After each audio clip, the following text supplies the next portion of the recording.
Pernah nggak sih kamu bangun pagi dengan kepala penuh beban, deadline, notifikasi, ekspektasi, dan rasa capek yang nggak kunjung habis? Di zaman sekarang, hidup terasa seperti lomba yang nggak ada garis finishnya. Kita dikejar waktu, diburu target, dan seringkali kehilangan arah. Kalau kamu pernah merasa cemas, stres, atau kewalahan, kamu nggak sendiri. Tapi, bayangin kalau ada cara hidup yang udah ada ribuan tahun lalu, dan ternyata bisa bantu kita tetap tenang di tengah kekacauan.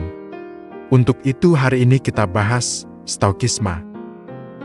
Bagian pertama, apa itu Stoikisme? Stoikisme lahir dari filsafat Yunani kuno, diperkenalkan oleh Zeno, dan berkembang lewat Marcus Aurelius, Seneca, dan Epictetus. Tapi meski tua, filosofi ini justru makin relevan di era modern. Stoikisme adalah seni hidup tenang, tanpa harus menunggu dunia jadi tenang dulu. Bayangin Stoikisme seperti payung saat badai. Bukan bikin hujannya berhenti, tapi bikin kamu tetap bisa jalan tanpa kebasahan. Bukan soal cuek atau pasrah, tapi bijak mengatur energi, emosi, dan reaksi kita sendiri. Bagian kedua, prinsip Stoikisme. Prinsip pertama, fokus pada yang bisa dikendalikan. Kita gak bisa kontrol omongan orang, tapi kita bisa kontrol reaksi kita. Epictetus bilang, yang menyakiti kita bukan kejadian, tapi cara kita memandangnya. Fokus pada kontrol diri, bukan pada hal yang di luar kuasa kita.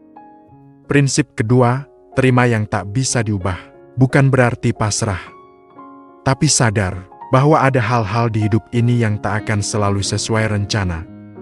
Marcus Aurelius menulis, terimalah segalanya yang terjadi padamu, karena itu datang dari alam semesta.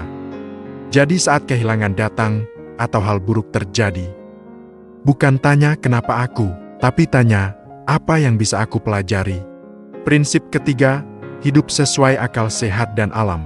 Stoikisme mengajarkan kita hidup dengan kebijaksanaan. Gak perlu berlebihan, gak perlu drama, hiduplah jujur, adil, dan tenang. Karena pada akhirnya, yang membuat hidup bermakna bukan kekayaan atau popularitas, tapi ketenangan dan kebaikan. Bagian ketiga, cara praktis menerapkan Stoikisme.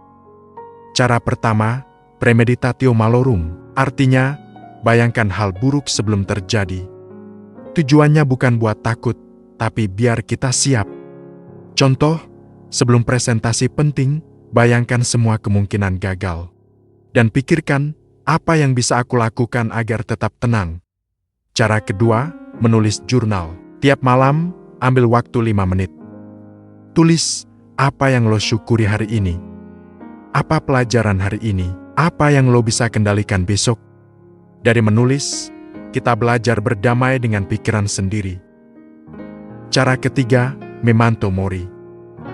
Ingat bahwa kita semua akan mati. Ini bukan suram, tapi bikin kita sadar bahwa waktu kita terbatas, dan setiap hari layak dijalani dengan sepenuh hati. Kita tidak bisa pelan-pelanin dunia, tapi kita bisa melatih diri buat tetap tenang di tengah hiruk-pikuknya. Stoikisme bukan cuma bacaan kuno, tapi kompas buat hidup modern. Mulailah dari hal kecil. Minggu ini, pilih satu prinsip stoik yang kamu terapkan. Dan rasakan gimana cara pandangmu mulai berubah. Kalau kamu suka video ini, jangan lupa klik like dan subscribe ya. Tulis juga di kolom komentar, prinsip stoik mana yang paling kamu butuhkan sekarang. Terima kasih sudah nonton. Tetap kuat, tetap tenang, dan tetap jadi versi terbaik dari dirimu sendiri.